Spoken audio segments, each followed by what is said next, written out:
ನನ್ನ ಒಂದು ನೇರ ಪ್ರಶ್ನೆ ಏನಂತ ಹೇಳಿದ್ರೆ, ಸರ್ಕಾರಿ ಭೂ ಒತ್ತುವರಿ, ಗೋಮಾಳ ಅತಿಕ್ರಮಣ, ಸರ್ಕಾರಿ ಕೆರೆ ಅತಿಕ್ರಮಣ ಇವೆಲ್ಲವುದಕ್ಕೆ ಯಾವುದೇ ಇಲಾಖೆಯಲ್ಲಿ ದೂರು ಕೊಟ್ಟರೆ ಅದಕ್ಕೆ ಸಮಂಜಸವಾದ ಸ್ಪಂದನೆ ಇರುವುದಿಲ್ಲ.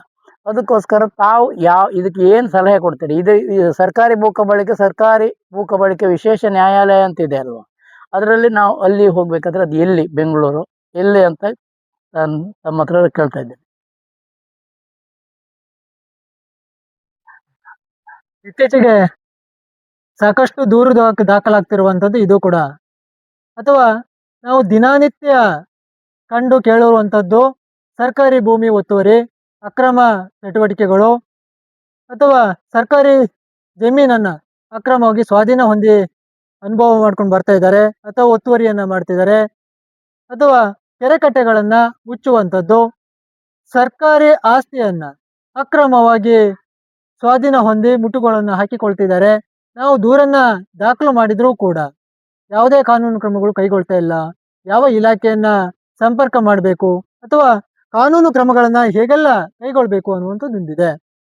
ನಾವು ಇತ್ತೀಚೆಗೆ ಕಂಡುಬರುವಂಥದ್ದು, ದೂರು ದಾಖಲು ಮಾಡಿದರೂ ಕೂಡ ಕಾನೂನು ಕ್ರಮ ಕೈಗೊಳ್ತಿಲ್ಲ, ನಾವು ಯಾರನ್ನು ಸಂಪರ್ಕ ಮಾಡಬೇಕು ಅಂತ, ಅಥವಾ ಸ್ಥಳೀಯ ಆಡಳಿತ ನಮಗೆ ಸೂಕ್ತ ನೆರವನ್ನು ನೀಡ್ತಾ ಇಲ್ಲ, ನಾವು ಯಾರನ್ನು ಸಂಪರ್ಕ ಮಾಡಬೇಕು. ನಿಮಗೆ ಗೊತ್ತಿರ್ಬೋದು, ಇತ್ತೀಚೆಗೆ ದೂರನ್ನು ಕೊಡಲಿಕ್ಕೆ ಬೇರೆ ಬೇರೆ ಇಲಾಖೆಗಳು ಇದೆ.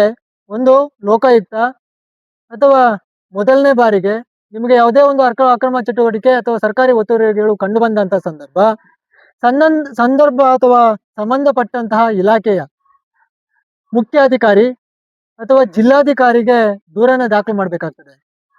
ಒಂದು ತಹಶೀಲ್ದಾರು ಮತ್ತು DC ನಿಮ್ಮ ಜಿಲ್ಲೆಯ ಕಂದಾಯ ಜಮೀನಿಗೆ ಸಂಬಂಧಪಟ್ಟಂತೆ ಮುಖ್ಯ ಅಧಿಕಾರಿಗಾಗಿರ್ತಾರೆ, ಅವರಿಗೆ ದೂರನ್ನು ದಾಖಲು ಮಾಡಬೇಕಾಗ್ತದೆ. ಒಂದು ವೇಳೆ ಅದು ಕಂದಾಯ ಭೂಮಿ ಎಂದು ಕಂಡು ಬಂದಂತಹ ಪಕ್ಷದಲ್ಲಿ ಅವರು ಅದನ್ನು ಮುಟ್ಟುಗೋಲು ಹಾಕಿ ಅದನ್ನು ಮರು ಸ್ವಾಧೀನಪಡಿಸ್ಕೊಳ್ಬೇಕಾಗ್ತದೆ.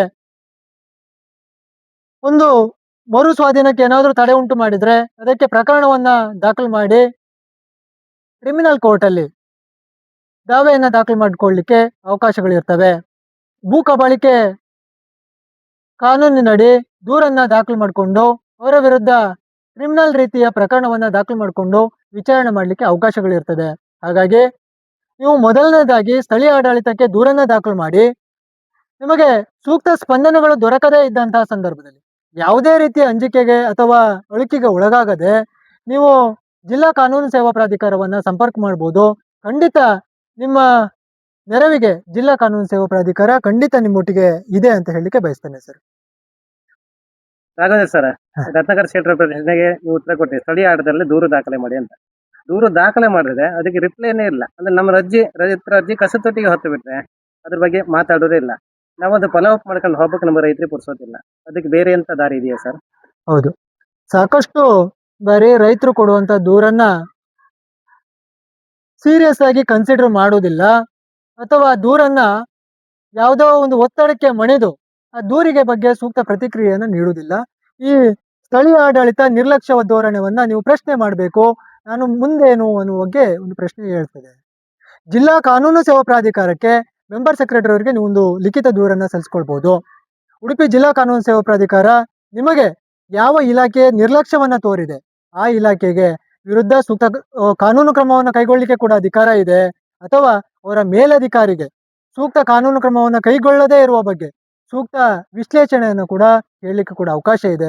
ಹಾಗಾಗಿ ಜಿಲ್ಲಾ ಕಾನೂನು ಸೇವಾ ಪ್ರಾಧಿಕಾರ ನಿಮ್ಮ ನೆರವಿಗೆ ಸದಾ ಇದೆ ಅಂತ ಹೇಳಲಿಕ್ಕೆ ಬಯಸ್ತೇನೆ. ಇಂತಹ ಸಮಸ್ಯೆಗಳು ಏನಾದರೂ ಕಂಡು ಬಂದ ಸಂದರ್ಭ ಇದ್ರೆ ಸೂಕ್ತ ದಾಖಲೆಯೊಂದಿಗೆ ಜಿಲ್ಲಾ ಕಾನೂನು ಸೇವಾ ಪ್ರಾಧಿಕಾರವನ್ನು ಸಂಪರ್ಕ ಮಾಡಿ ನಿಮ್ಮ ಸಮಸ್ಯೆಗೆ ಖಂಡಿತ ಪರಿಹಾರವನ್ನು ಒದಗಿಸುವ ಪ್ರಯತ್ನವನ್ನು ಮಾಡ್ತೇವೆ. Thank you.